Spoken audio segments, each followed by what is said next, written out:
Ôn Tiểu Bảo, giọng nói lạnh lùng của người đàn ông bên ngoài cửa cắt ngang động tác của Bạch Tô. Bạch Tô và cậu nhóc cùng nhìn ra ngoài. Ôn Lan sắc mặt âm trầm, sải bước tiến đến, bế Ôn Tiểu Bảo vào lòng che chở, ra dáng một người cha bảo vệ con. Ôn Tiểu Bảo sợ hãi, vội vàng rụt tay lại, bất an rúc vào trong lòng anh. Bạch Tô ngẩn người, không hiểu cơn giận của anh từ đâu mà ra. Ôn Lan nhìn chằm chằm Bạch Tô, đáy mắt lạnh lẽo, "Chị dâu, tôi khuyên chị đừng xen vào chuyện của người khác." Bạch Tô khó hiểu, "Tôi làm sao?" Ôn Lan liếc nhìn cô với vẻ ghê tởm, lười nói thêm, bế Ôn Tiểu Bảo xoay người rời đi. Bạch Tô cau mày, vẻ mặt khó hiểu. Khi cô tìm ra ngoài thì được thông báo rằng Ôn Lan đã rời đi. Bạch Tô thấy vậy, cũng đành thôi. Thôi, hôm nay là ngày cưới của cô lười so đo với người không hiểu chuyện. Vất vả lắm mới kết thúc một ngày tiếp khách. Bạch Tô đang định gọi phân thân trở về thì cửa phòng đột nhiên bị đẩy ra. Diệp Lý Á Tư mỉm cười bước vào, tay cầm một bó hoa hồng trắng. Đáy mắt Bạch Tô thoáng hiện lên vẻ kinh hỉ, "Sao anh lại tới đây?" Diệp Lý Á Tư không phải nói hôm nay có việc không đến được sao? Chỉ có ông nội đi cùng cô trên thảm đỏ, cô còn tưởng hôm nay không gặp được Diệp Lý Á Tư nữa. Diệp Lý Á Tư bật cười, xoa đầu cô, "Em kết hôn, sao anh có thể vắng mặt?" Hôm nay Bạch Tô đặc biệt xinh đẹp, nhưng Diệp Lý Á Tư vẫn thích dáng vẻ cô không trang điểm hơn. Anh phóng thích tinh thần lực, bao bọc lấy chú thỏ nhỏ, "Mệt rồi đúng không? Anh đưa em đi nghỉ ngơi nhé." Diệp Lý Á Tư là bác sĩ, tinh thần lực có tác dụng trấn an tự nhiên, có thể nén cô trở lại hình dạng thỏ nhỏ, cũng có thể cưỡng chế cô biến trở lại thành người. Lần đầu tiên gặp mặt, anh đã cưỡng chế cô biến trở lại thành thỏ nhỏ, đặt trong bồn tắm ngâm thuốc. Bạch Tô bị ép trở về hình dạng thỏ, có chút khó hiểu nhìn Diệp Lý Á Tư, "Anh làm gì vậy?" Diệp Lý Á Tư nhếch môi, cúi đầu che giấu vẻ tinh quái trong mắt, "Đưa em đi chơi một trò chơi." Bạch Tô có chút do dự, nhưng Lục Đình Yến còn đang đợi em ở ngoài. Diệp Lý Á Tư nhét chú thỏ nhỏ vào túi áo, bên cạnh anh ta không phải có phân thân sao, sẽ không có vấn đề gì đâu. Sự trấn an của tinh thần lực bác sĩ khiến cô không khỏi buồn ngủ, cảm giác mệt mỏi cả ngày bỗng chốc ập đến. Bạch Tô ngửi thấy mùi tuyết tùng thanh mát trên người anh, dần dần thả lỏng. "Vâng." Cô hoàn toàn tin tưởng Diệp Lý Á Tư, thậm chí không phát hiện anh đã đưa mình rời khỏi hội trường từ lúc nào. Đêm xuống, Bạch Tô bị đánh thức bởi cảm giác ngứa ngáy trên mặt. Cô mơ màng mở mắt, nhìn thấy Diệp Lý Á Tư ở gần trong gang tấc. Anh cầm thứ gì đó ướt át, nhẹ nhàng lau trên mặt cô, vẻ mặt dịu dàng và kiên nhẫn, như sợ làm đau cô. Bạch Tô vẫn còn mơ màng, "Anh đang làm gì vậy?" Giọng nói mang theo sự khàn khàn vừa mới ngủ dậy, mềm mại ngọt ngào, hoàn toàn không nhận ra người đàn ông gần trong gang tấc, ánh mắt đột nhiên tối sầm lại. Giọng nói trầm thấp của Diệp Lý Á Tư vang lên, "Giúp em tẩy trang, còn sớm, em ngủ thêm một lát nữa nhé." Ồ, Bạch Tô nghe vậy, càng thêm thả lỏng, tin tưởng đặt đầu nhỏ lên đầu gối anh, hoàn toàn không nhận ra mình đang ở một nơi xa lạ, trên người không một mảnh vải che thân. Lớp trang điểm trên mặt cô được nhẹ nhàng tẩy sạch, lộ ra làn da trắng nõn mịn màng. Diệp Lý Á Tư càng nhìn càng thích, nhịn không được hôn lên đôi môi mềm mại của cô một cái. Chú thỏ nhỏ vốn đã đủ xinh đẹp, anh không thích những hóa chất đó che đi làn da mịn màng của cô. Nhìn Bạch Tô nằm úp sấp trên đầu gối anh, dáng vẻ thân mật và tin tưởng, trái tim anh mềm nhũn thành một vũng nước, "Anh sẽ tháo kẹp tóc nhỏ trên đầu em ra." Bạch Tô mơ hồ đáp lại. Nửa tỉnh nửa mê, lười biếng mở mắt. Mệt mỏi cả ngày, có người giúp tẩy trang dọn dẹp quả thật là một điều rất hạnh phúc. Bạch Tô lại một lần nữa thầm khen ngợi Diệp Lý Á Tư chu đáo. Diệp Lý Á Tư bế cô lên, bước vào hồ bơi khổng lồ bên cạnh. Bạch Tô mơ màng cảm nhận được làn nước ấm áp thấm vào da, lúc này mới nhận ra điều bất thường. Khi mở mắt ra, cô kinh ngạc trước cảnh tượng nóng bỏng trước mắt. Diệp Lý Á Tư. Ai đó hãy nói cho cô biết, tại sao cô lại xuất hiện trong hồ suối nước nóng lộ thiên này? Đây là đâu? Hơi nước mờ ảo từ suối nước nóng khiến cảnh vật dưới ánh trăng càng thêm mơ hồ.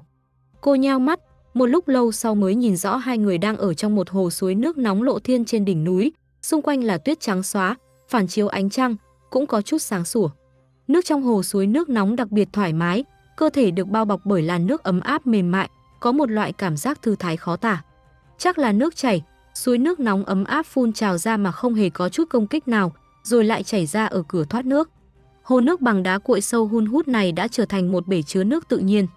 Chắc cũng đã qua bàn tay con người, đáy hồ trông vắt thấy đáy, nước rất sạch. Nhưng đây không phải là trọng điểm. Trọng điểm là cô và Diệp Lý Á Tư vậy mà không một mảnh vải che thân trong hồ nước, cô còn dựa vào người anh. Mặc dù không phải lần đầu tiên Bạch Tô không mặc quần áo trước mặt Diệp Lý Á Tư, Nhưng đây là lần đầu tiên cô thấy Diệp Lý Á Tư không mặc quần áo trước mặt cô. Thường ngày Diệp Lý Á Tư trông cao gầy, tứ chi thon dài rắn rỏi, nhìn có vẻ gầy yếu. Không ngờ cởi quần áo ra, thân hình lại đẹp đến kinh ngạc, mặt Bạch Tô đỏ bừng. Anh, em. Ánh mắt cô khi chạm vào cơ ngực của anh, lời nói trong đầu rối loạn thành một mớ hỗn độn. Diệp Lý Á Tư bật cười, anh làm sao? Bàn tay to lớn nóng bỏng của anh đặt lên bờ vai trần mượt mà của cô, ấn cô xuống suối nước nóng. Đây là thuốc tắm, tốt cho cơ thể em, ngâm nhiều một chút. Lực đạo của anh không lớn, nhưng lại mang theo sức mạnh không thể kháng cự, rất dễ dàng khiến Bạch Tô cảm nhận được sự chênh lệch về thể hình và sức mạnh giữa giống cái và giống đực. Nhịp tim cô càng lúc càng nhanh, không dám ngẩng đầu nhìn thẳng vào ánh mắt nóng bỏng kia. Nhưng khi cúi đầu, cảnh tượng dưới nước lại rõ ràng. Cô như bị bỏng mắt, vội vàng rời mắt đi chỗ khác. Nhưng trong đầu lại không ngừng tua đi tua lại hình ảnh cực kỳ chấn động vừa rồi. Rõ ràng sở hữu một khuôn mặt xinh đẹp sắc bén như đá quý, tính cách ôn hòa như ngọc, không ngờ bên dưới lại hung dữ, dữ tợn như vậy. Bạch Tô lại không nhịn được vỗ trán, không cho phép mình nghĩ tiếp nữa. Diệp Lý Á Tư cong môi, kéo cô dựa vào thành hồ bên cạnh. Những viên đá nhẵn bóng sạch sẽ dưới nước suối nước nóng dường như cũng mang theo mấy phần mềm mại. Bạch Tô mặt đỏ tim đập, chúng ta đang làm gì vậy? Giọng nói của Diệp Lý Á Tư mang theo mấy phần mê hoặc, không rõ ràng sao. Bạch Tô chỉ cảm thấy giọng nói bên tai mang theo cảm giác ngứa ngáy tê dại, từ dái tai chui vào ống tai, rồi từ ống tai lan ra tứ chi bách hải, da đầu cũng tê dại, hai chân cũng mềm nhũn. Diệp Lý Á Tư lại tiến gần thêm một chút, hôm nay kết hôn, đương nhiên là đêm tân hôn rồi. Bạch Tô lúc này mới nhớ ra mình đã bỏ quên điều gì, Lục Đình Yến. Cô vội vàng ngẩng đầu, trên mặt mang theo mấy phần hoảng loạn, chúng ta không quay về, Lục Đình Yến sẽ lo lắng. Diệp Lý Á Tư vuốt ve lưng cô bằng bàn tay thon dài, đừng sợ, phân thân của em đang ở bên cạnh anh ta. Bạch Tô có chút do dự, nhưng hôm nay là ngày em và Lục Đình Yến kết hôn. Ánh mắt Diệp Lý Á Tư mang theo mấy phần mê hoặc, Tô, tối nay cũng là đêm tân hôn của chúng ta. Bạch Tô, nhưng Lục Đình Yến anh ấy. Diệp Lý Á Tư, có phân thân của em ở đó, anh ta sẽ không cô đơn. Bạch Tô còn muốn nói gì đó, nhưng môi đã bị chặn lại. Cô hoảng sợ vô cùng. Lục Đình Yến sẽ không cô đơn, nhưng cô và phân thân có cảm giác chung, chưa chắc đã có thể chịu đựng được hai người cùng lúc. Bạch Tô nhìn vào mắt Diệp Lý Á Tư, lần đầu tiên nhìn thấy ham muốn không hề che giấu trong đôi mắt anh. Anh đang khao khát. Sự khao khát vô cùng rõ ràng xen lẫn một chút điên cuồng này được truyền tải đến cô thông qua ánh mắt, khiến cô bỗng chốc trở nên lúng túng. Trong ấn tượng của cô, Diệp Lý Á Tư là người ôn nhu, chu đáo, luôn đứng trên lập trường của cô. Với tư cách là một bác sĩ chuyên nghiệp, anh luôn đảm bảo cô ở trong trạng thái thoải mái và an toàn. Chứ không phải như bây giờ, như ngọn núi cao ngất ngã xuống, mang theo sự xâm lược không thể cưỡng lại và khí thế ập đến, không ngừng ép không gian của cô lại, khiến cô trở nên chật chội, ngột ngạt, không có chỗ trốn, không thể không bám lấy anh, cầu xin cơn bão tố đừng cuốn cô đi quá xa. Trong không gian chật hẹp, bàn chân nhỏ nhắn của cô vô tình dẫm lên mu bàn chân anh, theo bản năng muốn thu về, nhưng vì anh ép quá gần, căn bản không có chỗ đặt chân. Mùi hương tuyết tùng thanh mát thường ngày lúc này cũng mang theo một chút mập mờ và cường thế. Cô bị mùi hương này quấy nhiễu đến choáng váng, nghĩ thò đầu ra là một đao, rụt đầu lại cũng là một đao, dứt khoát nhắm mắt lại, cắn răng nói như, anh tới đi, em sẽ không phản kháng. Phụt, cầm Diệp Lý Á Tư đặt trên đỉnh đầu cô, bật cười, rung động từ ngực truyền đến cô rõ ràng thông qua sự tiếp xúc của cơ thể. Bạch Tô có chút mờ mịt nhìn anh. Diệp Lý Á Tư yêu thương hôn lên đầu nhỏ của cô, lại hôn lên đôi mắt to long lanh ướt át vì hơi nước của cô. Mặt Bạch Tô càng đỏ hơn, anh cười cái gì? Diệp Lý Á Tư mỉm cười, lời nói đến bên miệng lại đổi thành một cách nói uyển chuyển hơn, bảo bối, thả lỏng một chút, anh giúp em gội đầu và tắm rửa trước, như vậy một lát nữa em sẽ thoải mái hơn. Ồ, Bạch Tô ngơ ngác gật đầu. Qua một lúc lâu, cô mới chậm chạp phản ứng lại, Diệp Lý Á Tư vừa mới đến gần cô, chỉ là muốn giúp cô tắm rửa, chứ không phải muốn đi vào vấn đề chính. Bạch Tô trong nháy mắt xấu hổ đến mức co rúm chân, muốn chìm xuống nước chớt quách cho rồi. Hai người đều chưa tắm, cô đang nghĩ cái gì vậy? Bạch Tô cảm nhận được ngón tay linh hoạt và dịu dàng của anh chải tóc cho cô, lau dầu gội, xoa bóp phần keo xịt tóc dính ở chân tóc lúc trang điểm ban ngày. Hồ suối nước nóng là nước chảy, anh vừa vặn để cô ở cửa thoát nước. Bọt trên tóc bị nước cuốn trôi, theo cửa thoát nước chảy ra ngoài. Anh vừa mới đến gần cô quả thật chỉ là muốn gội đầu cho cô mà thôi. Diệp Lý Á Tư nhận ra sự xấu hổ của cô, lại bật cười, nhẹ nhàng giúp cô xả sạch bọt trên tóc, rót thuốc dưỡng tóc cho cô. Trong lúc đó, cơ thể hai người không thể tránh khỏi sự va chạm. Bạch Tô được Lục Đình Yến chăm sóc rất tốt, cơ thể làm sao chịu được sự trêu chọc này. Nhưng Diệp Lý Á Tư trông rất bình tĩnh. Bình tĩnh đến mức cô nghi ngờ có phải cô quá mất bình tĩnh hay không. Bạch Tô có chút lúng túng chìm người xuống nước, lại vô tình liếc thấy cảnh tượng dưới nước của anh. Cô có chút ngạc nhiên ngẩng đầu nhìn Diệp Lý Á Tư. Thì ra anh cũng không bình tĩnh như vậy, đã nhịn đến mức đó rồi, trên mặt vậy mà vẫn thản nhiên như không có chuyện gì xảy ra. Thật sự sẽ không nổ tung sao? Bạch Tô tò mò nhìn anh, lúc này mới phát hiện ra sau tai anh có vân thú mọc ra. Vảy giáp nhện màu trắng như kim loại lạnh lẽo mọc ra từ trong da, tỏa ra ánh sáng sắc bén. Cái này cô biết, mỗi khi Lục Đình Yến quá hưng phấn, cũng sẽ xuất hiện vân thú. Hai bên răng nanh sói cũng sẽ mọc ra một chút, nhọn nhọn, trông đặc biệt hung dữ, như muốn nuốt chửng cô vào bụng vậy. Bạch Tô còn muốn đến gần xem hơn, bất ngờ bị bàn tay to lớn che mắt lại. Cô mờ mịt chớp chớp mắt, lông mi lướt qua lòng bàn tay anh, sao lại che mắt em? Giọng nói của Diệp Lý Á Tư mang theo một chút kiềm chế và bất đắc dĩ. Tô Tô, đây là lần đầu tiên của chúng ta, anh muốn cho em một trải nghiệm trọn vẹn, lãng mạn và thú vị. Cho nên, đừng quyến rũ anh nữa, anh mất khống chế sẽ không tốt cho em. Tai Bạch Tô lại đỏ lên. Cô không nhịn được nhỏ giọng phản bác, nhưng đây không phải là lần đầu tiên của chúng ta. Con cái đều chạy đầy đất rồi. Diệp Lý Á Tư nghẹn lời, giọng nói cứng nhắc, lần đó 4 năm trước không tính. Lần đó bị hạ thuốc, anh thậm chí còn không có ý thức. Trong lòng Bạch Tô dâng lên niềm vui khó tả, được rồi. Vậy là tốt rồi.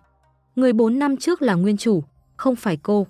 Diệp Lý Á Tư coi đêm nay là lần đầu tiên của hai người, điều này khiến trong lòng cô dâng lên một chút ngọt ngào, không nhịn được cong môi cười. Tâm trạng chú thỏ nhỏ tốt lên, mùi đào mật lúc động tình bắt đầu tỏa ra lung tung. Diệp Lý Á Tư hít sâu một hơi, ngón tay run lên, suýt chút nữa thì tại chỗ giao nộp lương thực. Anh lùi lại 2 bước, để mùi đào mật tản ra một chút trong hồ suối nước nóng lộ thiên. Tô Tô. Anh vô cùng may mắn mình là thú nhân cấp 9, nếu không, e rằng căn bản không chịu nổi sự cám dỗ của mùi hương trên người cô. Thủ phạm không hiểu chuyện gì, nhắm mắt lắc lắc đôi tai thỏ ướt nhẹp, rồi lại ngẩng đầu nhìn anh một cách ngây thơ. Diệp Lý Á Tư nhìn đến tan chảy cả trái tim, giọng nói khàn đặc, tóc gội xong rồi. Bạch Tô ngoan ngoãn gật đầu, vâng. Cô chủ động đưa tay ra, chờ Diệp Lý Á Tư đến gần. Anh đưa tay ôm cô vào lòng, giúp cô lau sạch cơ thể, hai người bắt đầu bước vào quá trình chính thức. Chú thỏ nhỏ đã rất tự giác bám vào người anh tìm đúng vị trí. Diệp Lý Á Tư bật cười xoa xoa đuôi chú thỏ nhỏ, giọng khàn khàn nói, ngoan, chúng ta không vội, còn cả một đêm dài. Phải từ từ tận hưởng quá trình, đừng chỉ theo đuổi khoái cảm trong khoảnh khắc cuối cùng. Bạch Tô càng thêm xấu hổ. Cô và Lục Đình Yến đã quen với việc đi thẳng vào vấn đề, đột nhiên gặp phải kiểu dịu dàng tỉ mỉ của Diệp Lý Á Tư, ngược lại khiến cô có vẻ như đang vội vàng. Mặc dù đã có rất nhiều lần với Lục Đình Yến cũng rất biết cách, nhưng anh là người thực tế, là kiểu biết cách thô ráp. So với sự tinh tế lãng mạn của Diệp Lý Á Tư, Lục Đình Yến có một chút cảm giác thô kệch của người ở trong quân đội liên bang lâu ngày. Mỗi lần cô đều tưởng mình sẽ bị làm chớt. Dùng 4 chữ để hình dung chính là ăn ngấu nghiến. Cô không nhịn được lại nhớ đến miêu tả về Diệp Lý Á Tư trong cốt truyện gốc. Anh là người có nhiều trò nhất trong số mấy người. Vì tơ nhện của anh có thể khiến anh và người bị trói có cảm giác chung. Mà trong xương cốt anh lại là một người cực kỳ lãng mạn, dựa vào sợi tơ nhện này, anh có thể biến chuyện này thành 108 kiểu. Bạch Tô đột nhiên rên lên một tiếng, nắm chặt lấy cánh tay Diệp Lý Á Tư. Diệp Lý Á Tư nhìn cô với ánh mắt dò hỏi. Bạch Tô đáng thương nhìn anh, ánh mắt mang theo một chút cầu cứu, em cũng muốn, từ từ tận hưởng quá trình. Nhưng bên Lục Đình Yến, hình như đã bắt đầu rồi. Cô không nhịn được muốn rút lui, hay là chúng ta đợi đến tối mai. Diệp Lý Á Tư chặn môi cô lại, hôn nhẹ một cái. Trong cơn mơ màng, Bạch Tô phát hiện anh đang ôm cô chìm xuống nước. Dưới suối nước nóng nhỏ này vậy mà lại có một lối đi bí mật. Lan theo lối đi bí mật vào trong là chiếc tàu ngầm giả cá voi dưới đáy biển mà cô đã từng đến trước đây. Trong tàu ngầm đã sớm bật sưởi ấm, không hề lạnh một chút nào, rõ ràng là đã chuẩn bị từ trước. Diệp Lý Á Tư ôm cô, xem ra anh phải tăng tốc tiến độ rồi. Anh để Bạch Tô quấn lấy người anh, ôm cô vào một căn phòng.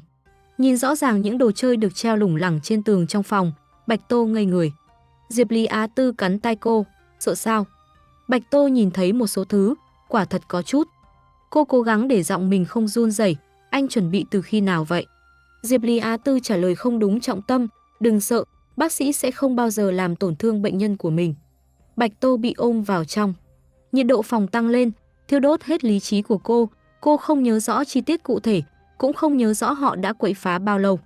Mơ hồ chỉ nhớ Lục Đình Yến và Diệp Lý Á Tư thay phiên nhau gọi tên cô. Lục Đình Yến, Tô Tô, anh ta có thể khiến em thích hơn anh sao? Diệp Lý Á Tư, Tô Tô, tập trung nào. Lục Đình Yến, Tô Tô, mệt không? Em không mệt đúng không? Diệp Lý Á Tư, bảo bối của anh thật giỏi, đã ăn hết rồi, đến đây là phần thưởng cho em. Lục Đình Yến, tại sao em lại gọi tên anh ta trong miệng?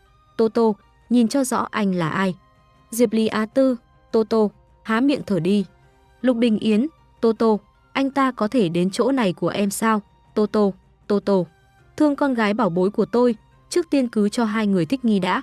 Vứt bỏ những món đồ chơi lộn xộn của anh đi. Bạch Tô không nhớ mình đã ngất đi hoàn toàn từ lúc nào. Khi tỉnh dậy, cô đã nằm trên chiếc giường lớn khô ráo và ấm áp, là chiếc giường của cô ở dinh thự công tước, mềm mại như một chiếc bánh nhỏ. Cô có chút mơ màng nhìn chằm chằm lên trần nhà, thoát khỏi cảm giác dính nhớp, ẩm ướt, ngột ngạt, điên cuồng và hỗn loạn, không hiểu sao lại có cảm giác như vừa trải qua một kiếp, sống lại một lần nữa. Bạch Tô vừa định ngồi dậy, đột nhiên nhận ra điều gì đó không ổn. Một bàn tay to lớn đang đặt ngang hông cô và một bàn tay khác trên vai cô. Cô quay đầu nhìn sang bên trái, rồi lại nhìn sang bên phải, im lặng. Lục Đình Yến và Diệp Lý Á Tư đang nằm hai bên cô, với tư thế bảo vệ, che chở cô ở giữa. Mặc dù cô luôn biết rằng phụ nữ ở thế giới thú nhân có thể có nhiều bạn đời, nhưng đây là lần đầu tiên cô trực tiếp đối mặt với việc ôm ấp trái phải. Đến đây, cuối cùng cô cũng hoàn toàn tin những gì hệ thống đã nói. Thế giới này quả thực là phần thưởng dành cho cô. Kiếp sau vẫn làm nhà từ thiện, hi hi. Tuy nhiên, tối qua thực sự quá mức rồi. Nếu không cho hai người này một bài học, họ sẽ không biết thế nào là điểm dừng. Tối qua cô suýt chút nữa tưởng mình chết rồi.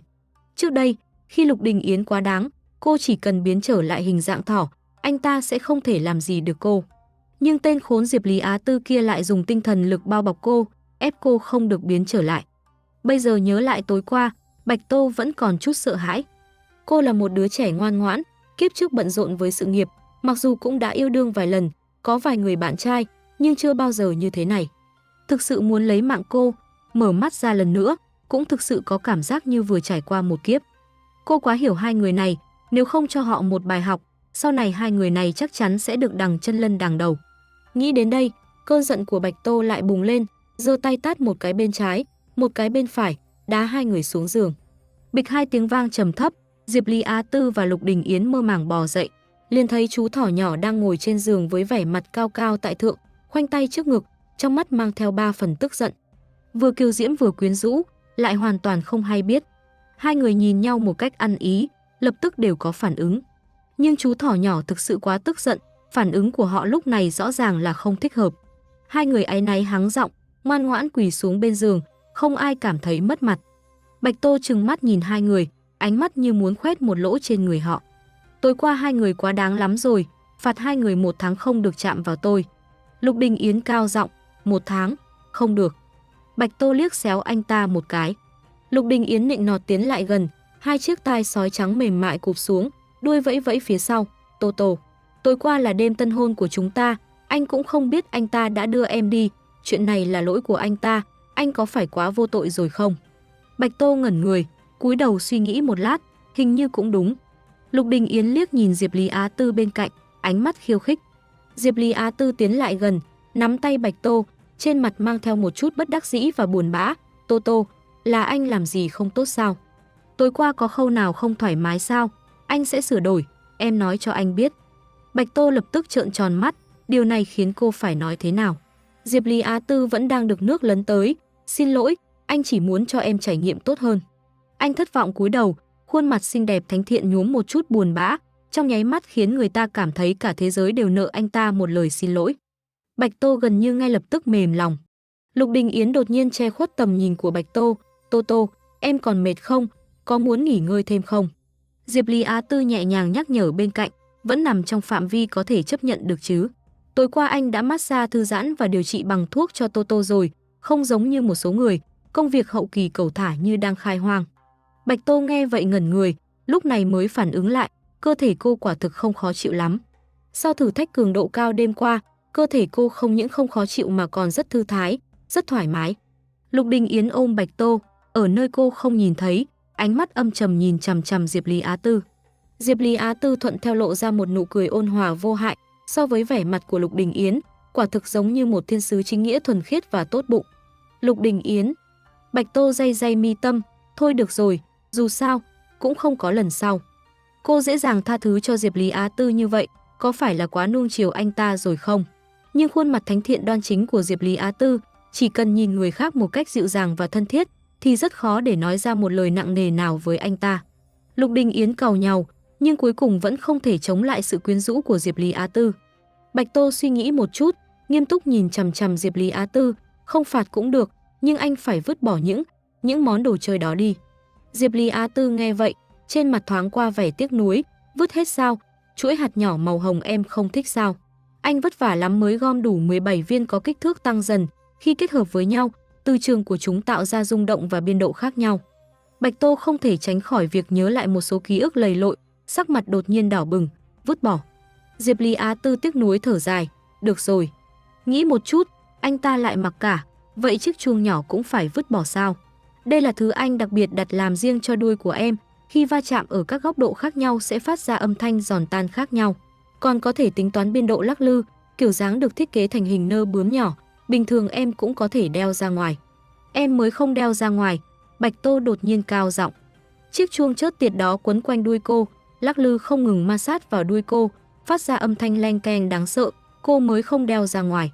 Ánh mắt Diệp Lý Á Tư thoáng qua vẻ uất ức, suy nghĩ một chút, lại tranh thủ cho mình, vật ngăn cắn là anh đặc biệt đặt làm riêng. Chờ đợi mấy tháng trời, theo đường kính lớn nhất mà miệng em có thể chịu đựng khi há ra, có thể đảm bảo em có thể cắn hoàn chỉnh. Lực cắn càng lớn, trong quả bóng nhỏ sẽ tràn ra càng nhiều sữa dâu, khi em đói, còn có thể uống nữa. Bạch Tô nhíu mày, vứt bỏ. Diệp Lý Á Tư, vậy lỡ lần sau em quá kích động vô tình cắn vào lưỡi thì sao? Bạch Tô, em sẽ không cắn vào lưỡi. Diệp Lý Á Tư vạch trần cô không thương tiếc, tối qua em suýt chút nữa cắn vào lưỡi, anh mới nhét vật ngăn cắn cho em. Bạch Tô lại nhíu mày. Tại sao cô lại vô tình cắn vào lưỡi? Chẳng phải anh ta là người rõ ràng nhất sao? Bây giờ còn giả vờ đáng thương cái gì? Diệp Lý Á Tư thấy cô không hề lay động, đành phải thở dài một hơi, tranh thủ lần cuối cho mình. Vậy khuôn làm đá tổng có thể giữ lại chứ? Anh có thể làm chất bôi trơn và thuốc dưỡng thành các hình dạng khác nhau.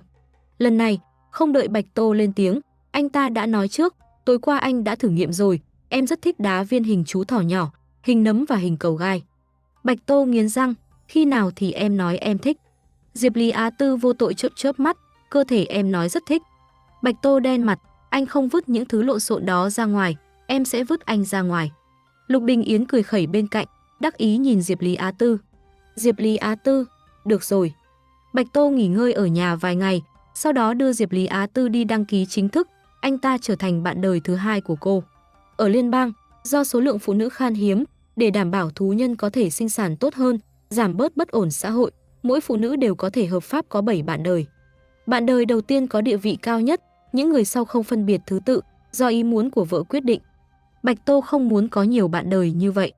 Cô chỉ đơn giản là muốn có một ngôi nhà ấm áp, náo nhiệt và tràn ngập hơi thở cuộc sống của riêng mình. Có gia đình, con cái của riêng mình. Họ sẽ cho cô đủ tình yêu, cho cô cảm giác an toàn, chứ không phải như kiếp trước, chỉ có thể dùng tiền để mua lấy chút ấm áp ngắn ngủi. Bây giờ cô đã kết hôn, Lục Đình Yến và Diệp Lý Á Tư đều đã chuyển đến dinh thự của cô còn có 3 đứa con bên cạnh, cả gia đình vui vẻ náo nhiệt, đã hạnh phúc hơn kiếp trước rất nhiều. Nghĩ đến đây, trong đầu Bạch Tô không khỏi nhớ đến cậu bé mà cô gặp vào ngày cưới, trong lòng lại mềm nhũn.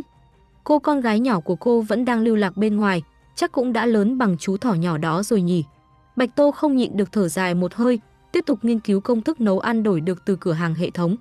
Lục Đình Yến đang xử lý công việc bên cạnh, nghe thấy động tĩnh liền ngẩng đầu lên. Sao vậy Tô Tô? Bạch Tô có chút buồn bã, em đang nghĩ khi nào mới có thể tìm lại được con gái của em. Lục Đình Yến nghe vậy, ánh mắt hơi lóe lên. Đứa con thứ tư sao? Anh không phải là không nghi ngờ. Ngày cưới, Ôn Lan tức giận bế 2 đứa trẻ rời đi. Chỉ là camera không quay được mặt, hơn nữa đặc điểm thú nhân không giống với Thằn Lằn. Nhưng anh hiểu người em họ của mình, một người cực kỳ ghét trẻ con, sao có thể tiện đường đưa con của bạn bè đến chơi. Chỉ là Liên minh quốc tế đã làm rất tốt việc bảo mật, tạm thời anh ta không thể nhúng tay vào. Nếu đứa con thứ tư thực sự ở bên cạnh Ôn Lan, e rằng sẽ hơi khó khăn. Ôn Lan có lẽ là người ghét Bạch Tô nhất trong số họ. Từ nhỏ anh ta đã bài xích phụ nữ, mức độ rất sâu, hơn nữa còn có bóng ma tâm lý. Vì chuyện bị hạ thuốc 4 năm trước, bệnh tâm lý tiềm ẩn bấy lâu nay của Ôn Lan lại tái phát. Nếu đứa con thứ tư ở bên cạnh Ôn Lan, có lẽ cũng sẽ giống như anh ta. Có tâm lý bài xích Bạch Tô, nhưng mà anh ta đã xin Liên minh quốc tế chi viện rồi, vì người của Liên minh y học len lỏi khắp nơi. So với sự an toàn của Bạch Tô, thể diện của anh ta chẳng là gì cả, khi cần phải lên tiếng, anh ta nhất định sẽ lên tiếng xin hỗ trợ. Nhưng nếu người đến là Ôn Lan, chuyện này e rằng sẽ càng khó khăn hơn. Bây giờ chỉ có thể cầu nguyện, hy vọng người mà Liên minh quốc tế phái đến chi viện không phải là Ôn Lan. Thêm dự án mới, Bạch Tô ngơ ngác nhìn Diệp Lý Á Tư, tôi sao? Diệp Lý Á Tư gật đầu, tôi muốn mời em tham gia dự án mới của gia tộc Lăng Dần, vì em đã bị người của Liên minh y học nhắm đến. Vậy thì cứ thẳng thừng gia nhập dự án của gia tộc Lăng Dần, hoàn toàn xé rách mặt với Liên minh y học. Lục Đình Yến nhìn Diệp Lý Á Tư, là dự án gì? Bạch Tô cũng có chút tò mò. Diệp Lý Á Tư là một dự án về dinh dưỡng cho phụ nữ. Chúng tôi vẫn luôn nghiên cứu cách sử dụng thực phẩm để cải thiện chức năng cơ thể của phụ nữ, giúp họ trở nên khỏe mạnh hơn. Mà thức ăn của em vừa hay có thể chữa lành cho phụ nữ. Không ít phụ nữ sau khi ăn theo chế độ dinh dưỡng của em, không chỉ cơ thể khỏe mạnh hơn mà còn mang thai. Gia tộc Lăng Dần thực ra vẫn luôn âm thầm điều tra những phụ nữ đã được em chữa khỏi, theo dõi tình trạng sức khỏe của họ. Chúng tôi phát hiện ra những người đã được em chữa khỏi, hầu như không có tác dụng phụ, chức năng cơ thể rất tốt. Bạch Tô suy nghĩ một chút, vậy dự án nghiên cứu của các anh là để cải thiện thể chất của phụ nữ? Diệp Lý Á Tư gật đầu, nói chính xác là cải thiện thể chất của phụ nữ toàn cầu. Hầu như tất cả các dự án nghiên cứu cốt lõi của gia tộc Lăng Dần đều hướng đến toàn cầu, vì vậy hầu như mọi quốc gia đều rất khách sáo với họ. Ví dụ như trước đây, gia tộc Lăng Dần đã nghiên cứu ra một loại thuốc dinh dưỡng có thể cải thiện thể chất của nam giới, tăng xác suất lĩnh ngộ kỹ năng khi thăng cấp, cũng được phổ biến trên toàn cầu. Nhưng nếu có quốc gia nào bất lợi cho gia tộc Lăng Dần, loại thuốc này đương nhiên sẽ không được phổ biến đến quốc gia đó. Cho dù quốc gia đó muốn mua, cũng chỉ có thể mua lại với giá cao từ các quốc gia khác. Bạch Tô nghe vậy, cúi đầu suy nghĩ một lát, hỏi hệ thống trong đầu. Nếu tôi sử dụng năng lực chữa bệnh của mình để làm ra thức ăn có thể mang lại lợi ích cho nghiên cứu của gia tộc Lăng Dần, tôi có nhận được điểm không? Hệ thống, chắc là có, chỉ cần có lợi cho thế giới này, là việc đúng đắn, đều sẽ tạo ra điểm tương ứng. Giống như cô mở nhà hàng bán thức ăn có khả năng chữa bệnh, đã chữa khỏi cho rất nhiều người, đồng thời thu hoạch được điểm. Bạch Tô khẽ gật đầu, nhìn vào cửa hàng, điểm của cô đã đủ để mở khóa rất nhiều vật phẩm trong cửa hàng cao cấp. Trong cửa hàng thông thường, điểm thông thường có thể đổi được một số thứ thiên về cuộc sống hàng ngày, ví dụ như nồi hơi cô dùng để nấu ăn, đổi một số nguyên liệu nấu ăn, gia vị.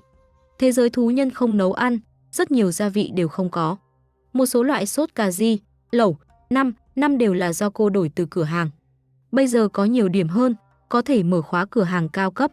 Bên trong có nhiều vật phẩm hơn.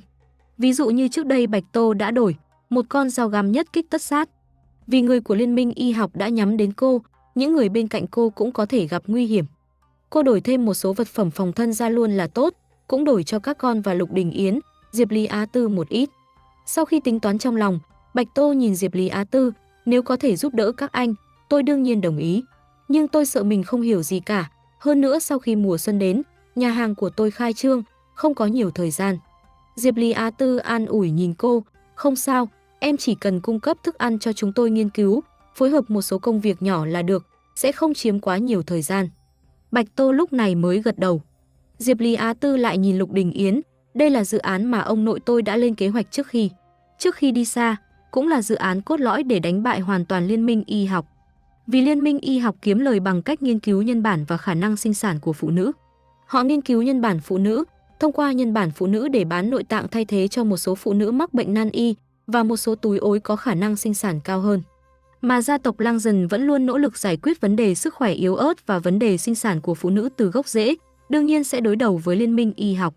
Thức ăn của Bạch Tô có thể chữa khỏi rất nhiều bệnh cho phụ nữ, cũng chặn đường kiếm tiền của Liên minh y học ở một mức độ nhất định. Cộng thêm tử cung và gen của cô vốn đã bị Liên minh y học nhắm đến. Vì vậy, cho dù anh ta không trở thành bạn đời thứ hai của Bạch Tô, gia tộc Lăng Dần cũng sẽ có ngày đưa ra lời mời hợp tác với cô. Lần trước anh ta trở về gia tộc Lăng Dần, đã nhìn thấy tài liệu mà ông nội anh ta chưa gửi đi trước khi chết, trịnh trọng truyền đạt ý muốn mời Bạch Tô tham gia dự án nghiên cứu của họ. Chỉ là, bây giờ Diệp Lý Á Tư đã đẩy nhanh tiến độ này mà thôi.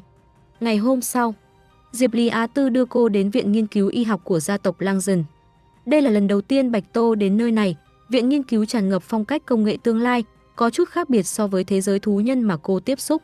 Mọi người bên trong đều mặc áo blue trắng, đeo khẩu trang, trông rất nghiêm túc, không bận rộn như cô tưởng tượng. Diệp Lý Á Tư dẫn cô đi vào, càng vào sâu bên trong, người càng ít. Hai người đẩy cửa phòng trong cùng ra, một vài nhà nghiên cứu lớn tuổi đang làm việc bên trong, bên cạnh còn có một người phụ nữ trẻ, đeo khẩu trang, lộ ra đôi mắt, trông rất nho nhã. Diệp Lý Á Tư dẫn Bạch Tô vào, mọi người đều dừng công việc đang làm, nhìn về phía Bạch Tô. Diệp Lý Á Tư nhìn mọi người, đây là Bạch Tô, vợ tôi, từ hôm nay sẽ tham gia vào dự án nghiên cứu của chúng ta. Những việc cụ thể tôi đã gửi email cho mọi người tối qua. Vẻ mặt của những người lớn tuổi đều khác nhau, cũng không thấy nhiệt tình lắm. Ngược lại, người đàn ông trẻ tuổi đó tiến lên 2 bước, cô chính là Bạch Tô sao? Xin chào, tôi là Sơ, sau này xin hãy chỉ giáo nhiều hơn. Bên cạnh còn có một cô gái trẻ, trông rất lạnh lùng, khi nhìn thấy Bạch Tô, chỉ hừ lạnh một tiếng, có vẻ như không hoan nghênh cô cho lắm. Bạch Tô cũng không quan tâm, chỉ gật đầu với mọi người, xin chào. Sơ tiến lên, cô có thể thêm phương thức liên lạc của tôi, có vấn đề gì đều có thể hỏi tôi, về cơ bản tôi đều có thể giải quyết. Bạch Tô khẽ nhíu mày, trực giác mách bảo cô không thích người đàn ông này. Nhưng cô vẫn gật đầu, cảm ơn. Cô lại nhận hộp cơm từ tay Diệp Lý Á Tư, đặt lên bàn, nghe nói mọi người muốn nghiên cứu thức ăn của tôi, vì vậy hôm nay tôi đã mang thêm một ít, mọi người nghiên cứu xong có thể nếm thử. FRA lớn tuổi nhìn Bạch Tô, ánh mắt dừng lại trên hộp cơm cô đặt trên bàn, khẽ nhíu mày, không cần, tôi chỉ ăn thuốc dinh dưỡng. McAuliffe cũng không có biểu cảm gì, già rồi, dạ dày e rằng không thích ứng được với thức ăn tươi, xin lỗi. Ánh mắt Diệp Lý Á Tư hơi lạnh, nhìn về phía mấy người đó. Sơ vội vàng cười chữa ngượng, tiến lên, Bạch Tô cô đừng để ý, các nhà nghiên cứu y học của chúng tôi đều như vậy. Có yêu cầu cực kỳ nghiêm ngặt đối với thể chất, thuốc dinh dưỡng ăn mỗi ngày đều được điều chỉnh theo dữ liệu kiểm tra sức khỏe trong ngày. Anh ta tiến lại gần ngửi hộp cơm, thơm quá. Diệp Lý Á Tư khó chịu liếc nhìn tất cả mọi người, tôi nghĩ, tôi đã nói rất rõ trong email tối qua. Anh ta nhìn ba ông lão, ông FRA, ông McAuliffe, ông Dance, tôi hy vọng mọi người có thể coi trọng dự án nghiên cứu. Mấy người kia mới miễn cưỡng gật đầu, Sơ lại tiến lại gần chữa ngượng, Diệp Lý Á Tư, cậu biết ông FRA và những người khác đều thẳng tính, đừng như vậy. Diệp Lý Á Tư lùi lại 2 bước, lạnh lùng liếc anh ta một cái, rồi quay sang nói với người bên cạnh đang tỏa ra khí chất lạnh lùng, Lý Nguyệt, cô phụ trách kết nối công việc với Toto. Lý Nguyệt khó chịu chậc một tiếng, tôi còn rất nhiều việc. Diệp Lý Á Tư, nếu năng lực của các cô không đủ, tôi có thể điều các cô đến dự án khác. Sơ lại chen vào, để tôi dẫn dắt đi, tôi và Bạch Tô vừa gặp đã thân, cậu giao cô ấy cho tôi, nhất định sẽ không có sai sót. Diệp Lý Á Tư lười quan tâm đến anh ta, chỉ nhìn Lý Nguyệt, dẫn dắt không. Lý Nguyệt bực bội đặt mạnh ống nghiệm trong tay lên bàn, biết rồi. Diệp Lý Á Tư lúc này mới hài lòng, dẫn Bạch Tô rời đi. Sơ nhìn bóng lưng hai người rời đi, đáy mắt ẩn chứa ý cười lóe lên một tia sáng sắc bén. Mùi hương khiến người ta buồn nôn. Diệp Lý Á Tư chở cô về nhà, lại liếc nhìn Bạch Tô đang ngồi im lặng ở ghế phụ. Chuyện ở phòng thí nghiệm vừa rồi em đừng để ý, mấy ông già đó đều cổ hủ, cứ như vậy đấy. Chỉ cần họ nghiên cứu thức ăn của em, phát hiện ra thành phần trong thức ăn của em có ích cho nghiên cứu, lập tức sẽ thay đổi cách nhìn về em. Bạch Tô gật đầu, em không sao. Cô cũng không quen biết những người đó, có gì mà phải để ý đến họ. Diệp Lý Á Tư mỉm cười, vậy thì tốt. Cô vốn là người cao quý, không cần phải nhìn sắc mặt của bất kỳ ai. Bạch Tô lại tò mò, vì dự án này là dự án nghiên cứu cốt lõi của gia tộc Lăng của anh, tại sao anh lại không tham gia? Đầu ngón tay Diệp Lý Á Tư khẽ dừng lại, cụp mi che đi vẻ mặt, anh bị loại ra khỏi danh sách. Bạch Tô ngẩn người, nhưng anh không phải là người thừa kế của gia tộc Lăng, người nắm quyền hiện tại sao? Họ có thể loại anh ra khỏi danh sách. Khóe miệng Diệp Lý Á Tư lộ ra nụ cười cay đắng, Toto, ở gia tộc Lăng, không phải người nắm quyền nhất định có quyền quyết định tuyệt đối. Gia tộc Lăng thực hiện chế độ phân quyền, chỉ có người đức cao vọng trọng, có càng nhiều thành quả trong các dự án thí nghiệm thì quyền lên tiếng càng cao. Mà hiện tại trong toàn bộ gia tộc Lăng, những người có quyền lên tiếng cao nhất là ông nội tôi Á Nhĩ Khắc, ông FRA và ông McAuliffe. Dự án này là do ông nội tôi đề xuất từ năm đó, đến cuối năm nay mới chính thức khởi động, ban đầu trong danh sách các nhà nghiên cứu được phê duyệt có tên của tôi. Năm đó tôi phẫu thuật thất bại, không được các trưởng lão trong gia tộc tin tưởng, vì vậy vị trí của tôi đã bị Sơ trong phòng thí nghiệm hiện tại thay thế. Anh ta quả thực có năng lực nhất định, hơn nữa lại khéo ăn nói, rất được lòng các trưởng lão. Anh ta không nói cho Bạch Tô biết rằng mình đã lang thang bên ngoài và thành lập thế lực mới của riêng mình, không thèm khát chút lợi ích nào của gia tộc Lang Dần. Diệp Lý Á Tư rất giỏi sử dụng những cách diễn đạt mơ hồ vô hại này để mưu cầu lợi ích cho bản thân. Bạch Tô ngẩn người, không ngờ quan hệ bên trong lại phức tạp như vậy. Người thừa kế gia tộc Lang Dần có vẻ ngoài hào nhoáng như Diệp Lý Á Tư, cũng không dễ dàng như trong tưởng tượng.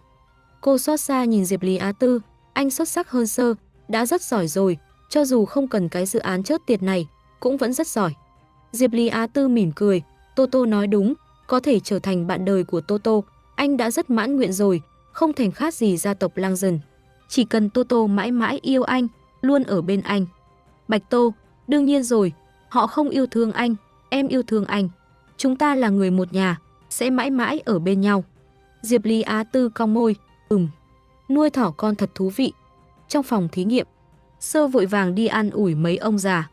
Ông FRA, chọc giận Diệp Lý Á Tư cũng chẳng có lợi gì cho các ông, chuyện xấu này cứ để cháu làm là được rồi. Đối mặt với Sơ, sắc mặt của FRA lập tức dịu dàng hơn rất nhiều. Ông ta trừng mắt nhìn Sơ như trách móc, nhìn thằng nhóc này, vừa rồi nhiệt tình đến mức suýt chút nữa đã tiến lên bắt tay với người ta.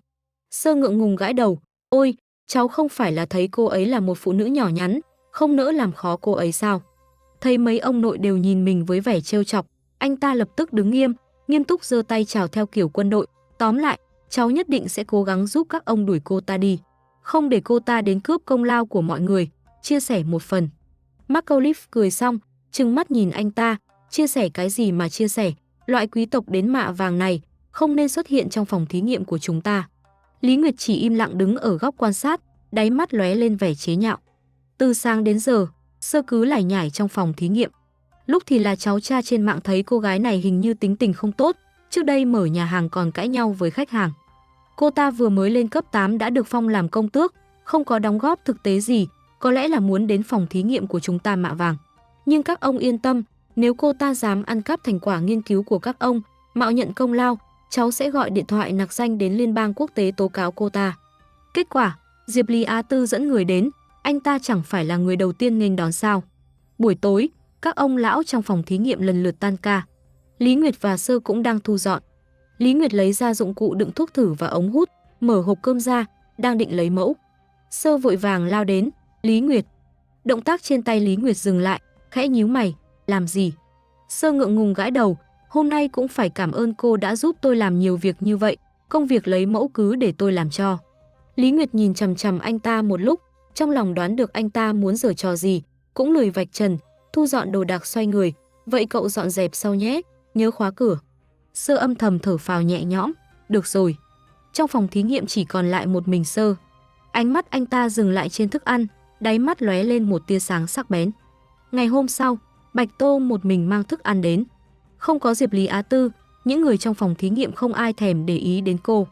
Hôm nay Bạch Tô làm cà ri bò, bên trong có thêm một ít cà rốt và các loại rau củ khác. Lý Nguyệt nhận hộp cơm của cô, trong nháy mắt mở ra, mùi hương phả vào mặt khiến cô sững sờ. Đây là mùi gì? Cô chưa bao giờ ngửi thấy mùi này, trong miệng lại tự động tiết nước bọt. Trong phòng thí nghiệm vốn đã đóng cửa bật điều hòa không thông gió lắm, Lý Nguyệt mở hộp cơm ra, mùi hương nhanh chóng lan tỏa khắp phòng. Sơ cố ý bịt mũi, đây là mùi gì vậy? Nồng quá. Anh ta lộ ra vẻ mặt khó chịu, nói với Lý Nguyệt, cô đóng hộp lại để đó đi, đợi tối tan ca mọi người về hết rồi hãy lấy mẫu. Lý Nguyệt liếc nhìn anh ta. Sơ giả vờ nôn ọe, nhanh lên, tôi chịu không nổi mùi này. Lý Nguyệt im lặng, đậy hộp cơm lại. Sơ lúc này mới buông tay khỏi mũi, lại không nhịn được phẩy phẩy mùi hương ở chóp mũi, vẻ mặt khó chịu. Một lúc lâu sau, anh ta mới như vừa phản ứng lại, vội vàng xua tay với Bạch Tô một cách ngượng ngùng, cô đừng để ý, tôi không có ý nói thức ăn của cô không ngon, tôi chỉ là... Anh ta như không biết giải thích thế nào, có chút lúng túng gãi đầu. Bạch Tô cũng không đáp lời, chỉ nhìn anh ta diễn. Một lúc lâu sau, Sơ mới ấp úng nói, tôi chỉ là không ngửi được mùi dầu mỡ nồng nặc như vậy. Thấy bầu không khí hơi gượng gạo, anh ta lại như muốn bù đắp, tiến lại gần, nhưng đây là lần đầu tiên tôi biết, thì ra thức ăn của cô có mùi vị như vậy. Tôi chưa bao giờ ngửi thấy mùi này trong đồ hộp, lần sau tôi có thể đến nhà hàng của cô nếm thử không? Bạch Tô mỉm cười, cong môi, xem tình hình đã, nhà hàng của tôi không nhận đặt trước, muốn ăn thì phải đến xếp hàng sớm. Sơ không ngờ cô lại không nể mặt như vậy. Anh ta đã hạ mình xuống để làm quen, vậy mà cô còn dám ra oai trên địa bàn của anh ta. Nụ cười trên mặt Sơ nhạt đi vài phần, có chút mất hứng xua tay, vậy thì thôi. Nói xong, anh ta lại lẩm bẩm, sao mùi này lại khiến tôi buồn nôn như vậy, xem ra bình luận trên mạng cũng không hoàn toàn là thật. Anh ta quay người lại tiếp tục giúp làm thí nghiệm, không quên dặn dò Lý Nguyệt bên cạnh, đừng mở ra nữa, mùi hương sộc lên khắp phòng thí nghiệm. Lý Nguyệt lạnh nhạt đáp lại, không chạm vào hộp cơm nữa, cầm miếng cá mà Sơ đã lấy mẫu tối qua trên bàn lên để làm xét nghiệm. Kết quả xét nghiệm cho thấy, thức ăn căn bản không có bất kỳ năng lực chữa bệnh nào, giống như kết quả xét nghiệm của thức ăn thông thường. Thậm chí, cặn bã trong những thức ăn này đôi khi sẽ bị biến chất, ngược lại sẽ ảnh hưởng đến sức khỏe của phụ nữ, không bằng thành phần dinh dưỡng được chiết xuất từ đồ hộp và thuốc dinh dưỡng tinh khiết. Lý Nguyệt lặng lẽ liếc nhìn Sơ bên cạnh, trích xuất dữ liệu xét nghiệm, gửi vào trí não của FRA và McAuliffe. Một lát sau, mấy ông lão cuối cùng cũng lắc đầu, quả nhiên, vẫn không được. Đáy mắt FRA tràn đầy thất vọng, thức ăn này khác gì thức ăn thông thường. McAuliffe, xem ra vẫn phải tìm lão Á Nhĩ khác, ai biết ông ta lấy mẫu thức ăn từ đâu, số liệu mẫu đó căn bản không đủ để nghiên cứu. FRA lắc đầu, vừa rồi ngửi thấy mùi hương, tôi còn tưởng là... McAuliffe và ông ta nhìn nhau, đáy mắt hiểu ý. Vừa rồi khi Lý Nguyệt mở nắp hộp cơm, họ đều ngửi thấy mùi thức ăn Bạch Tô làm rất giống với mùi thức ăn mà Á Nhĩ khác không biết lấy từ đâu ra. Mặc dù không phải là cùng một mùi vị, nhưng đều có mùi thơm đặc biệt sau khi nấu với dầu mỡ. Hy vọng vừa nhen nhóm của hai người lại một lần nữa bị dập tắt. Có lẽ Bạch Tô đã dựa vào mùi hương tương tự để lừa Diệp Lý Á Tư nhét người vào. Bạch Tô nghe thấy tên ông Á Nhĩ khác, theo bản năng nhìn về phía đó. Lý Nguyệt lạnh nhạt nhìn Bạch Tô, được rồi, hôm nay công việc của cô đến đây là kết thúc, có thể rời đi. Bạch Tô nghe vậy, gật đầu, cũng không nói thêm gì nữa. Ngày hôm sau, Bạch Tô lại mang thức ăn mới đến. Nhưng lần này, cô không mang theo cả phần thức ăn nữa, mà chỉ mang theo 2 miếng bánh nhỏ do cô tự làm. Sơ nhìn thấy 2 miếng bánh nhỏ mà cô mang theo, khẽ nhíu mày, sao lại ít như vậy? Bạch Tô lạnh lùng liếc nhìn anh ta, không đủ sao? Sơ nhận ra thái độ khác thường của cô, có chút khó chịu, cô hung dữ như vậy làm gì? Không phải tôi bảo cô mang thức ăn đến. Anh ta có chút bất lực nói, nếu cô không muốn làm việc, thì hãy nói với Diệp Lý Á Tư, cứ như thể chúng tôi ép cô phải mang mẫu đến mỗi ngày vậy. FRA thấy bên này xảy ra tranh chấp, có chút khó chịu liếc về phía Bạch Tô, cô Bạch, ở phòng thí nghiệm không giống như bên ngoài. Phòng thí nghiệm của gia tộc Langdon chúng tôi sẽ không quan tâm cô có phải là công tước hay không, có quyền lực gì. Nếu cô muốn tỏ thái độ ở đây, tôi khuyên cô nên rút khỏi dự án càng sớm càng tốt. McAuliffe cũng rất khó chịu, mẫu thức ăn ngày càng ít, có phải tôi có thể hiểu là cô ngày càng muốn lười biếng. Vừa không muốn làm việc, vừa muốn chia sẻ thành quả nghiên cứu của dự án, ở phòng thí nghiệm của gia tộc Langdon thì không được đâu. Bạch Tô khoanh tay, mắt nào của các ông nhìn thấy tôi muốn chia sẻ thành quả nghiên cứu của các ông. Tham gia thí nghiệm là Diệp Lý Á Tư mời tôi đến, không phải tôi tự mình đến. Nếu các ông thực sự có ý kiến, thì hãy nói với Diệp Lý Á Tư, không cần phải hai mặt ba dao, giả vờ giả vịt với tôi. FRA cau mày, cô là thái độ gì vậy? Bạch Tô không hề sợ hãi, chó cắn tôi thái độ gì, tôi đánh chó chính là thái độ đó. McAuliffe nặng nề ném dụng cụ trong tay lên bàn, cô láo xược. Cô cho rằng mình là vợ của Diệp Lý Á Tư, thì có thể muốn làm gì thì làm sao. Bạch Tô nhướng mày, đúng vậy, Diệp Lý Á Tư không phải là người nắm quyền của gia tộc Langdon sao? Tôi là vợ của anh ấy, không được các ông tôn trọng và đối xử khách sáo như đáng lẽ phải có, vậy tại sao tôi phải khách sáo với các ông? Cô nhấc mí mắt, ỷ già bán già, các ông lại cho rằng mình có bao nhiêu mặt mũi. Cô, FRA tức giận đến run tay. Cả đời họ tiếp xúc đều là người có văn hóa, từ bao giờ lại gặp phải hậu bối vô lễ nói chuyện xóc xỉa như vậy. Sơ Cầu còn không được, đứng sau xem đủ trò vui, vội vàng ra mặt hòa giải, mọi người đừng cãi nhau nữa. Anh ta có chút không đồng tình nhìn Bạch Tô, cho dù cô không thích thì cứ nhắm vào tôi là được rồi. Ông FRA và ông McAuliffe đều là những người đã ở trong phòng thí nghiệm cả đời. Gia tộc Langdon có vô số thành quả nghiên cứu đều là do tay họ tạo ra. Biết đâu những công nghệ y học mà cô sử dụng trong cuộc sống đều được hưởng lợi từ họ, thực sự không nên cãi lại các ông như vậy. Diệp Lý Á Tư cho dù là người nắm quyền của gia tộc Langdon, nhưng thành quả nghiên cứu và thành tựu trong các dự án mà anh ta nắm giữ đều kém xa so với mấy ông. Cô sẽ không cho rằng, trong phòng thí nghiệm này, Diệp Lý Á Tư có thể chống lưng cho cô chứ. Bạch Tô liếc nhìn anh ta, anh giả vờ giả vịt ở đây làm gì, chuyện chẳng phải là do anh gây ra sao. Sơ bị nghẹn lời, khi nào thì tôi gây chuyện, cô đừng vu oan cho tôi. Bạch Tô không chấp nhận bộ dạng này của anh ta, bình tĩnh nói thẳng, anh chê bai thức ăn tôi mang đến hôm nay không đủ. Tôi chỉ hỏi anh một cách rất bình thường, có đủ hay không, anh liền tỏ vẻ, bắt đầu gây sự nói tôi hung dữ với anh. Cô chỉ vào camera giám sát trên đỉnh đầu, muốn điều tra camera giám sát không, kẻ gây rối. Sơ bị nghẹn đến đỏ mặt tía tai, cô. Anh ta lùi về phía sau ông FRA, nhỏ giọng lẩm bẩm, vậy cô thực sự rất hung dữ, tôi không nói sai. Bạch Tô lười tranh luận với anh ta nữa, đây là địa bàn của người khác, những người có mặt đương nhiên đều bênh vực Sơ. Cô cãi lại, cũng chỉ là không muốn mình chịu thiệt mà thôi, không định thuyết phục những ông lão này đứng về phía cô. Bạch Tô lại nói, sau này thức ăn mang đến sẽ chỉ có nhiêu đây, tôi thấy các ông lấy mẫu cũng chỉ lấy một chút, phần thức ăn còn lại đổ đi cũng lãng phí. Nếu không dùng đến nhiều như vậy, vậy tôi cũng không cần mang nhiều đến như vậy. Nếu không phải Diệp Lý Á Tư nói nghiên cứu dự án này sẽ mang lại lợi ích cho phụ nữ toàn cầu, còn có thể tấn công chính xác liên minh y học, cô mới lười nhúng tay vào chuyện này. Bạch Tô nói xong, cũng lười để ý đến họ, xoay người rời đi. Sơ trừng mắt nhìn bóng lưng Bạch Tô, đáy mắt lóe lên vẻ âm trầm. Anh ta đã nể mặt Bạch Tô rồi, là Bạch Tô không biết trân trọng, vậy thì đừng trách anh ta. Ở góc phòng, Lý Nguyệt cầm một miếng bánh, lén nếm thử, hai mắt đột nhiên sáng lên. Món đồ nhỏ này vậy mà lại có vị ngon. Cô lặng lẽ cong môi, xem ra cô em gái Lia này quả thực có chút bản lĩnh. Nhưng có thông minh hay không thì không rõ lắm. Bị tên ngốc Sơ liên tục giở trò. Nếu cô ta thực sự không nhìn ra manh mối, còn bị chèn ép rời đi, vậy chứng tỏ cũng là một kẻ ngốc, không đáng lo ngại. Cũng không cần Lia ra tay. Ngày hôm sau, món ăn mà Bạch Tô mang đến phòng thí nghiệm là một đĩa tôm chiên, mùi không nồng, mang theo cũng không nhiều, trong đĩa chỉ có một con tôm chiên nằm lẻ loi. Sơ nhìn thấy lượng thức ăn bên trong, lập tức sa sầm mặt, Bạch Tô, cho dù cô muốn lười biếng, cũng không cần phải lộ liễu như vậy chứ, lượng thức ăn hôm nay cũng quá ít. Bạch Tô nhìn anh ta, sao, không đủ để anh lấy mẫu. Các anh xét nghiệm chẳng phải chỉ lấy một miếng sao, dưới kính hiển vi có thể nhìn thấy bao nhiêu. Sơ trầm mặt, vậy cũng quá ít, nhỡ đâu cái này bị bẩn hoặc bị mất, thậm chí không có cả phương án dự phòng. Mặc dù thức ăn của cô không có bất kỳ tác dụng nào đối với nghiên cứu của chúng tôi, cô cũng không thể lười biếng một cách trắng trợn như vậy chứ, làm thêm một chút mang đến thì sao. Bạch Tô biết, anh ta đang trả thù cho việc cô cãi lại anh ta ngày hôm qua. Cô nhìn Lý Nguyệt bên cạnh, có thể phiền cô lấy mẫu trước được không, nếu không đủ, tôi sẽ mang thêm đến.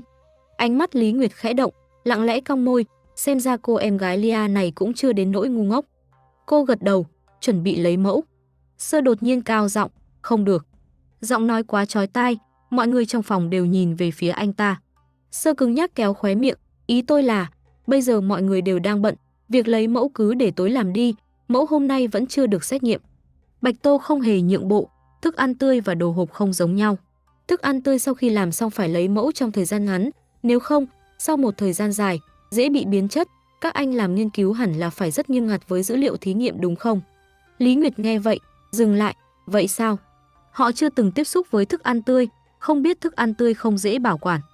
Đáy mắt Sơ lóe lên vẻ hoảng loạn, vậy, để tối đi, bây giờ mọi người đều còn nhiều việc phải làm. Anh ta tuyệt đối không thể để những người này tiếp xúc với thức ăn của Bạch Tô.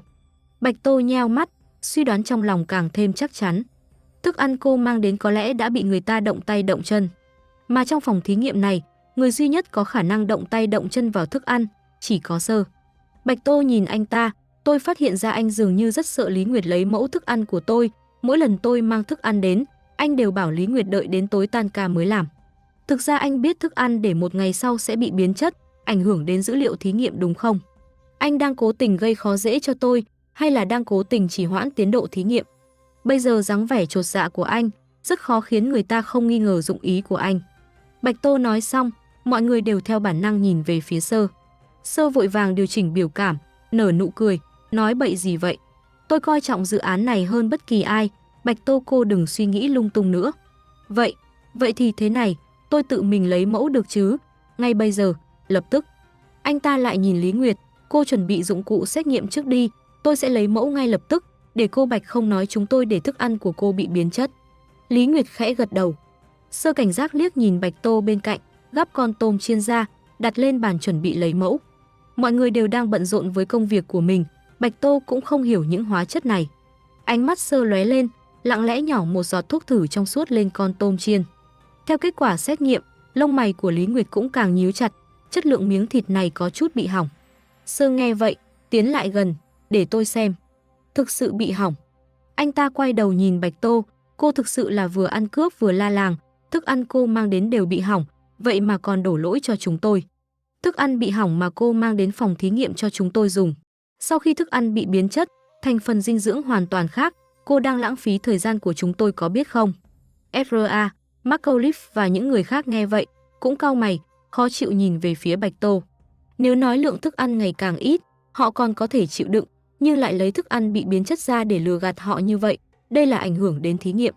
Bạch Tô, không thể nào, con tôm này là tôi mới chiên sáng nay, không thể bị hỏng được. Lý Nguyệt đưa kết quả xét nghiệm cho cô xem, tôi không cần phải nói dối cô. Bạch Tô không hiểu kết quả xét nghiệm, nhưng cô có lòng tin vào thức ăn của mình. Cô đi đến bên bàn thí nghiệm, bưng đĩa đựng con tôm còn lại hơn phân nửa, thịt tôm của tôi không thể nào có vấn đề, nếu các anh không tin, có thể nếm thử. Đột nhiên, cô ngửi thấy một mùi chua thối. Bạch Tô nhìn chằm chằm vào đĩa và con tôm trong tay, cúi xuống ngửi, mùi chua thối càng rõ ràng hơn. Giống như để thức ăn ở ngoài trời mùa hè mấy ngày, hoàn toàn bị thiêu. Cô cau mày, sao có thể như vậy? Đáy mắt Sơ lóe lên vẻ chế nhạo, sao, bây giờ muốn chối bỏ trách nhiệm. Anh ta giật lấy con tôm trong tay cô, đặt lên bàn, đây chính là bằng chứng, cô mang tôm bị hỏng đến cho chúng tôi làm thí nghiệm. Đi cửa sau thì thôi, làm việc cũng không hề nghiêm túc, lười biếng đến mức này, thật không biết tại sao Diệp Lý Á Tư lại nhét cô vào dự án của chúng tôi. Bạch Tô trầm mặt, lúc tôi mang vào, con tôm này vẫn còn tươi. Sơ cười khẩy, cãi cùn nữa thì không còn ý nghĩa gì nữa. Lý Nguyệt tự mình xét nghiệm, mẫu vật đang ở trong tay tôi, chứng cứ rõ ràng, cô còn muốn nói dối thế nào? Trên mặt Bạch Tô không hề hoảng loạn, cô nhìn chằm chằm Sơ, tôi nghi ngờ là anh đã động tay động chân vào mẫu vật khi lấy mẫu. Sơ lộ ra vẻ tức giận, cô đừng có vu khống. Nhiều người nhìn thấy như vậy, thức ăn của cô vừa mới mang đến, sao tôi có thể động tay động chân được? Bạch Tô nhìn anh ta, làm sao anh chứng minh được anh không động tay động chân? Lúc tôi mang vào vẫn còn tốt, đến tay anh một lúc đã bị hỏng. Sơ thấy cô không đưa ra được bằng chứng liền muốn đổ lỗi cho anh ta, thầm khinh thường, trên mặt lộ ra vẻ ủy khuất sau khi bị oan ức, tôi không có. Bạch Tô, vậy anh đưa ra bằng chứng chứng minh anh không động tay động chân đi. Sơ, tôi không có chính là không có, làm sao đưa ra bằng chứng? Chính cô mang thức ăn bị hỏng đến, còn đổ lỗi cho tôi. Bạch Tô xòe hai tay, vì anh không đưa ra được bằng chứng chứng minh mình trong sạch, vậy tại sao lại khăng khăng nói thức ăn tôi mang đến có vấn đề? Tôi còn nói anh vu khống, hãm hại tôi đấy. Sơ trầm mặt, ô. Anh ta không ngờ Bạch Tô không chỉ không hoảng loạn, mà còn hùng hồn cãi lại không chịu nhận. Anh ta quay đầu nhìn FRA và McAuliffe, ông FRA, ông McAuliffe, hai ông cũng thấy rồi đấy, thực sự không phải tôi gây sự. Tôi chưa bao giờ đem thí nghiệm ra đùa giỡn, dự án thí nghiệm này đối với tôi còn quan trọng hơn cả mạng sống của tôi.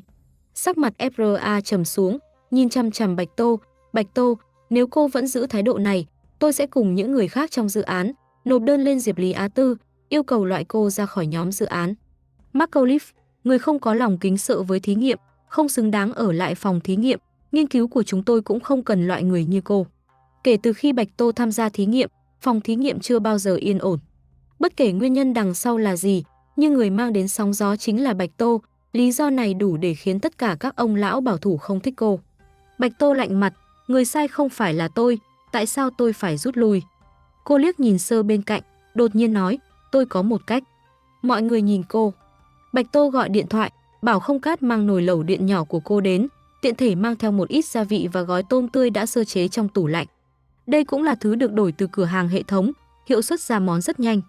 Đồ được mang vào phòng thí nghiệm. Bạch Tô nhìn mọi người, vì mọi người đều nghi ngờ thức ăn của tôi có vấn đề, vậy bây giờ tôi sẽ làm lại một món tôm chiên trong 10 phút, mọi người so sánh một chút sẽ biết.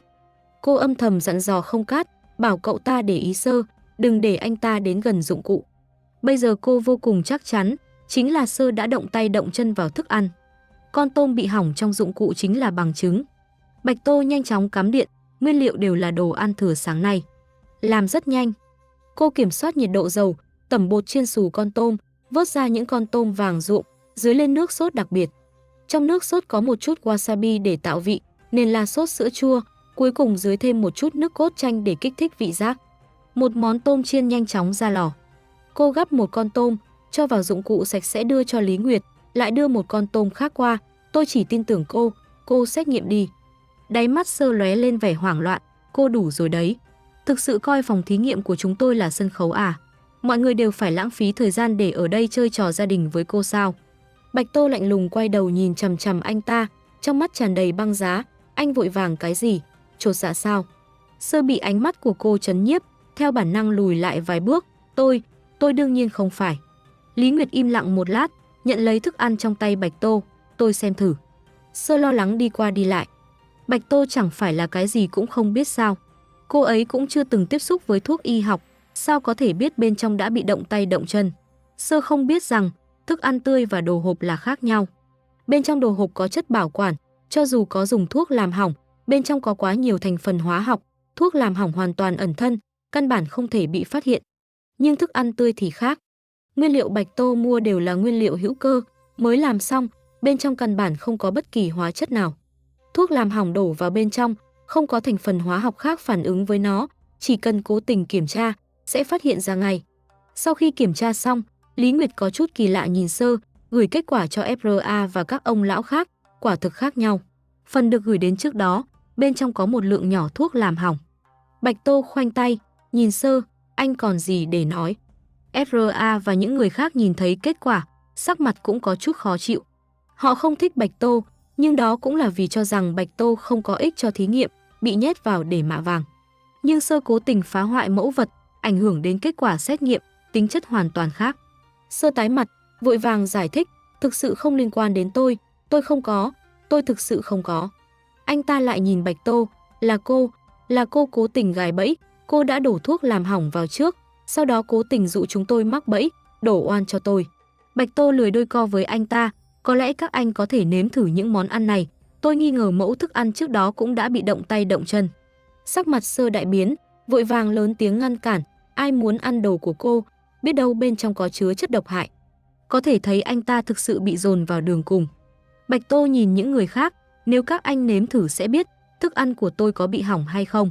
FRA im lặng một lát, cuối cùng cũng bước tới, gắp một con tôm chiên, cho vào miệng.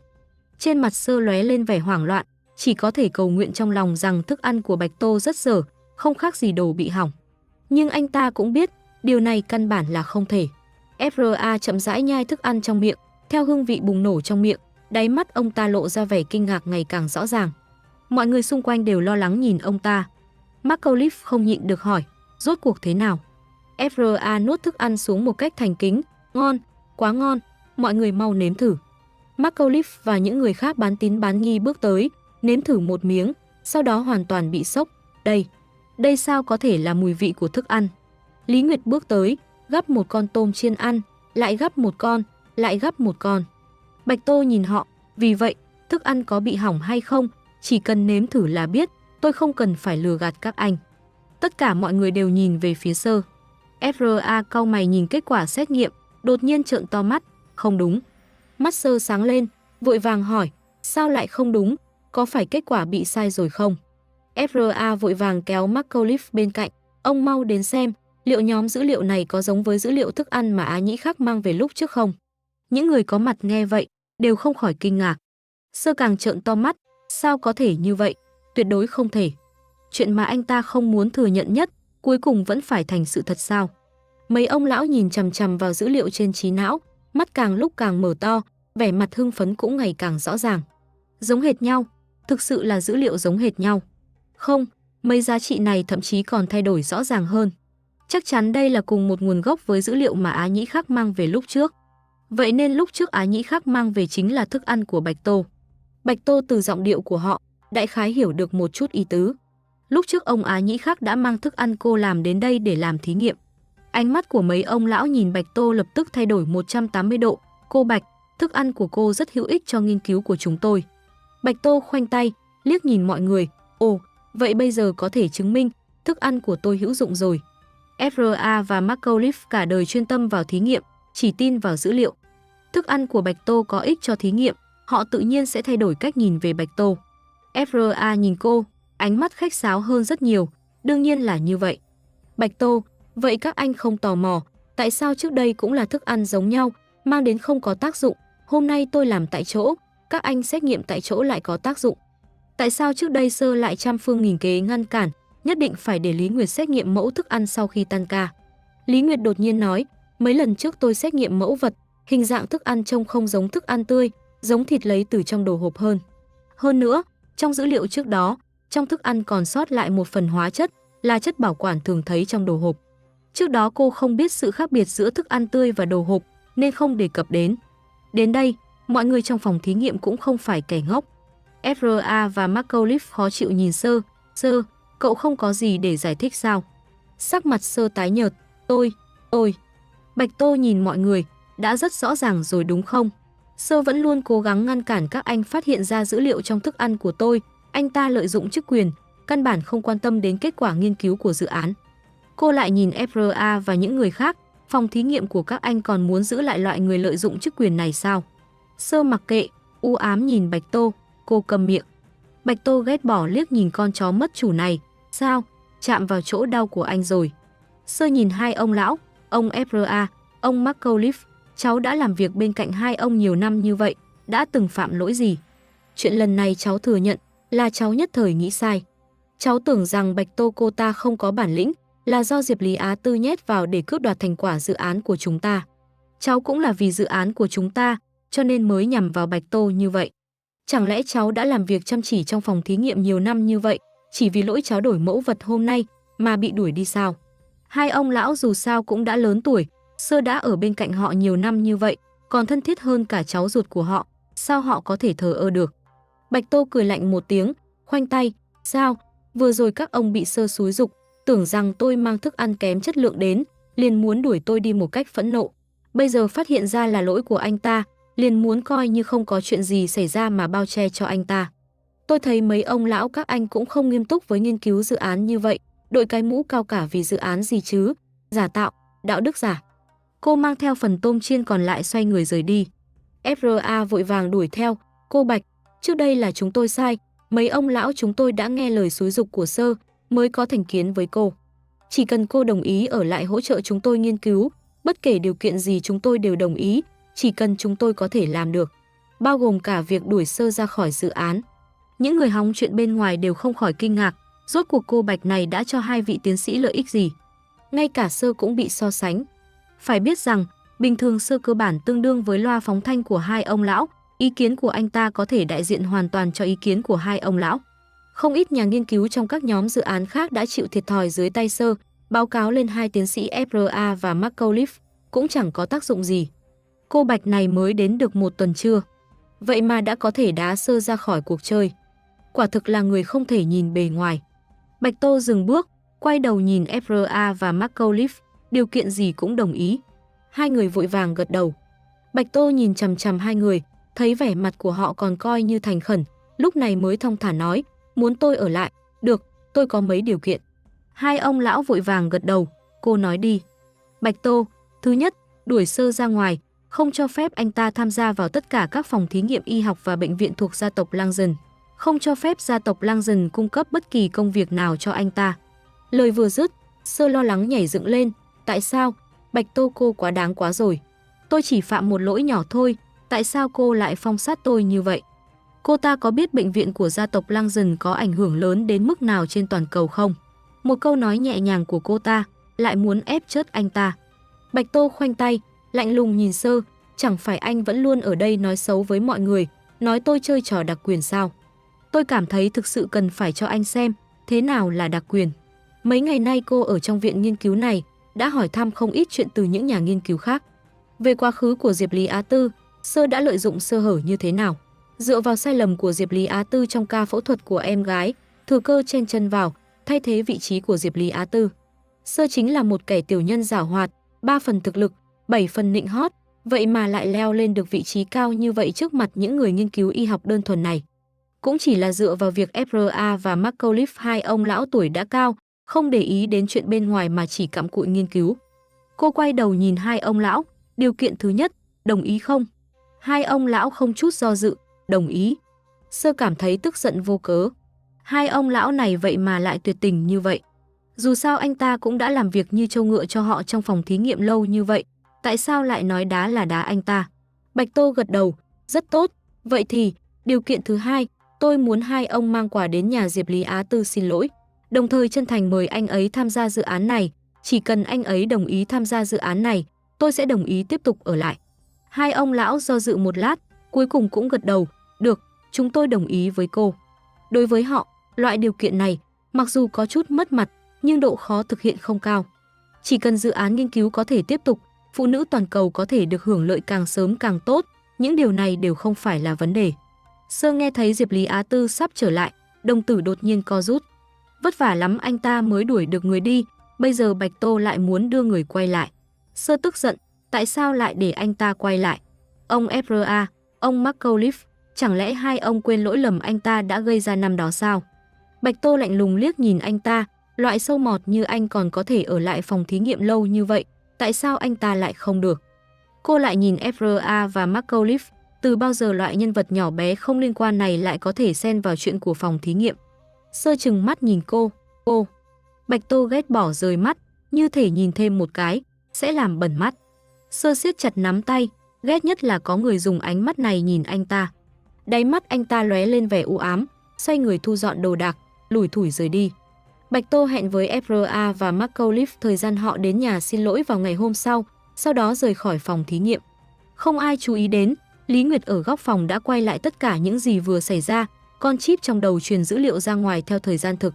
Lý Nguyệt lặng lẽ cong môi, quay người trở lại phòng thí nghiệm tiếp tục làm việc, con chip được kết nối trong đầu thỉnh thoảng trò chuyện với người khác. Lão đại, cô em gái này của cô thật lợi hại. Tôi đoán là không lâu nữa, cô có thể gặp cô ấy rồi.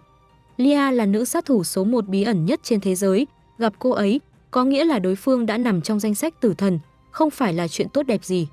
Lia, hử. Lý Nguyệt, thức ăn do cô ấy cung cấp thực sự có thể thúc đẩy nghiên cứu của thí nghiệm này.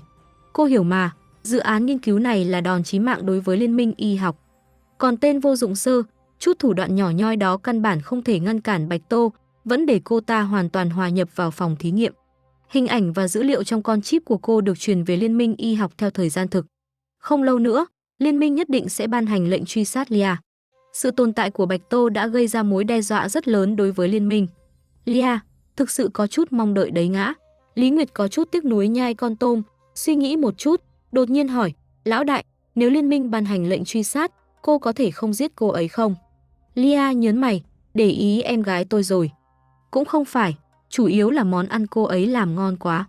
Lý Nguyệt liếm môi, đột nhiên hưng phấn, cô có thể trói cô ta về làm đầu bếp không? Lia, cô bị bệnh à?